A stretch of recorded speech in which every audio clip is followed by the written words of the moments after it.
3 years ago, my father passed away at 1:42 a.m., January 2nd.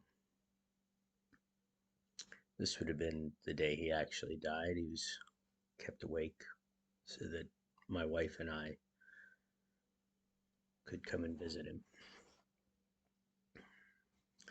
21 years ago, this January 22nd, 21 years ago, my mom passed away. January's been a tough month for us. I'd like to read a poem. It's a long poem, but it's a poem that reminds me of both of them. We had this, family friends had typed it long before computers had typed it and laminated it onto a 1x5 length of wood. I don't even know. It was long. And we hung it on the wall, and I would read it often. And it has a lot of meaning. So here we go. Starting with a short poem, both by Don Blanding. The short poem is some lines scrawled on the door of a vagabond's house, and the long poem is A Vagabond's House. Here's to you, Pup and Mum. West of the sunset stands my house, there and east of the dawn. North to the Arctic runs my yard, south to the pole my lawn. 7 seas are to sail my ships to the end of the earth beyond. Drifter's gold is for me to spend, for I am a vagabond. Fabulous cities are mine to loot, queens of the earth to wed. Fruits of the world are mine to eat, the couch of a king my bed. All that I see is mine to keep, foolish the fancy seems, but I am rich with the wealth of sight, the coin of the realm of dreams. Vagabond's House. When I have a house, as I sometime may, I'll suit my fancy in every way. I'll fill it with things that have caught my eye in drifting from Iceland to Molokai. It won't be correct or in period style, but oh, I've thought for a long, long while of all the corners and all the nooks, of all the bookshelves and all the books, the great big table, the deep soft chairs, and the Chinese rug at the foot of the stairs. It's an old, old rug from far Chowon that a Chinese princess once walked on. My house will stand on the side of the hill by a slow, broad river, deep and still, with a tall lone pine on guard nearby, where the birds can sing and the storm winds cry. A flagstone walk with lazy curves will lead to the door where a pan's head serves as a knocker there like a vibrant drum, to let me know that a friend has come, and the door will squeak as I swing it wide to welcome you to the cheer inside. For I'll have good friends who can sit and chat, or simply sit when it comes to that, by the fireplace where the fir logs blaze and the smoke rolls up in a weaving haze. I want a wood box, scarred and rough, for leaves and bark and odorous stuff like resinous knots and cones and gums to toss in the flames when winter comes. And I hope a cricket will stay around, for I love its creaky, lonesome sound. There'll be driftwood powder to burn on logs, and a shaggy rug for a couple of dogs. Boreas, winner of prize and cup, and Mickey, a lovable gutter pup. Thoroughbreds, both of them, right from the start, one by breeding, the other by heart. There are times when only a dog will do for a friend, when you're beaten, sick, and blue, and the world's all wrong, for he won't care if you break and cry or grouch and swear, for let you know as he licks your hands that he's downright sorry and understands. I'll have on a bench a box inlaid with dragon plaques of milk-white jade, to hold my own particular brand of cigarettes brought from the Pharaoh's land, with a cloison bowl on a lizard skin to flick my cigarette ashes in, and a squat blue jar for a certain blend of pipe tobacco I'll have to send to a quaint old chap I chanced to meet in his fusty shop on a London street. A long, low shelf of teak will hold my best-loved books in leather and gold, while magazines lie on a bow-legged stand, and a polyglot mixture close at hand. I'll have on a table a rich brocade that I think the pixies must have made, for the dull gold thread on blues and grays weaves a pattern of Puck, the magic maze. On the mantelpiece, I'll have a place for a little mud god with a painted face that was given to me, oh, long ago, by a Philippine maid in a Longapo. Then, just in range of a lazy reach, a bulging bowl of Indian beach will brim with things that are good to munch, hickory nuts to crack and crunch, big fat raisins, sun-dried dates, and curious fruits from the Malay Straits, maple sugar and cookies brown with good hard cider to wash them down, wine sap apples picked at the crop, and ears of corn to shell and pop, with plenty of butter and lots of salt. If you don't get filled, it's not my fault. And there, where the shadows fall, I plan to have a magnificent concert grand with polished wood and ivory keys for wild discordant rhapsodies, for wailing minor Hindu songs, for Chinese chants and clanging gongs, for flippant jazz and for lullabies and moody things that I'll improvise to play the long gray dusk away and bid goodbye to another day. Pictures.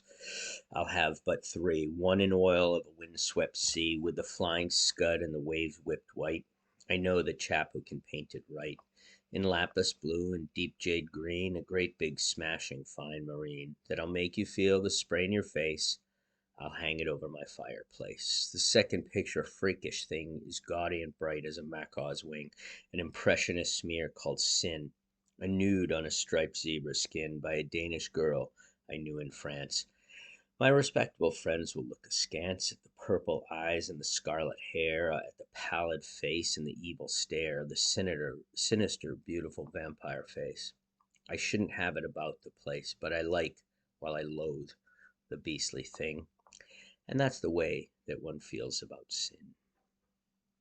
The picture I love the best of all will hang alone on my study wall, where the sunset's glow and the moon's gold gleam will fall on the face and make it seem that the eyes in the picture are meeting mine, that the lips are curved in the fine, sweet line of that wistful, tender, provocative smile that has stirred my heart for a wondrous while.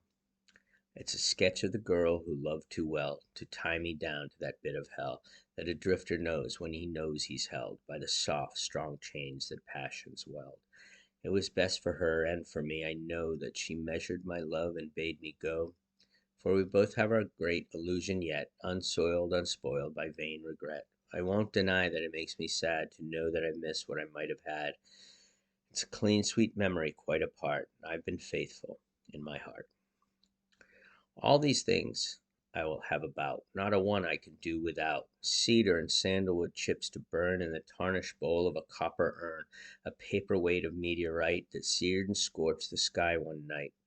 A Morrow Chris, my paper knife, once slit the throat of a Rajah's wife. The beams of my house will be fragrant wood that once in a teeming jungle stood as a proud tall tree where the leopards couched and the parrots screamed and the black men crouched. The roof must have a rakish dip to shadowy eaves where the rain can drip in a damp, persistent, tuneful way. It's a cheerful sound on a gloomy day, and I want a shingle loose somewhere to wail like a banshee in despair when the wind is high and the storm gods race and I am snug by my fireplace. I hope a couple of birds will nest around the house. I'll do my best to make them happy so every year they'll raise their brood of fledglings here. When I have my house, I'll suit myself, and I have what I call my condiment shelf, filled with all manner of herbs and spice, curry and chutney for meats and rice, pots and bottles of extracts rare, onions and garlic will both be there, and soy and saffron and savory goo, and stuff that I'll buy from an old Hindu. Ginger with syrup in quaint stone jars, almonds and figs in tinselled bars, astrakhan caviar highly prized, and citron and orange peel crystallized, anchovy paste and poha jam, basil and chili and marjoram, pickles and cheeses from every land, and flavors that come from Samarkand. And hung with a string from a handy hook will be a dog-eared, well-thumbed book that is pasted full of recipes from France and Spain and the Caribbees, roots and leaves and herbs to use for curious soups and odd ragoûts. I'll have a cook that I'll name O'Joy, a sleek, fat yellow-faced China boy. You can roast a pig. Who can roast a pig or mix a drink? You can't improve upon him, I think. On the gray stone hearth there'll be a mat for a scrappy, swaggering yellow cat with a war-scarred face from 100 fights with neighbors' cats on a moonlit nights. A wise old Tom who can hold his own and make my dogs let him alone. I'll have a window seat broad and deep where I can sprawl to read or sleep, with windows placed so I can turn and watch the sunsets blaze and burn beyond high peaks that scar the sky like bare white wolf fangs that defy the very gods. I'll have a nook for a savage idol that I took from a ruined temple in Peru, a demon chaser named Manchu to guard my house by night and day and keep all the evil things away.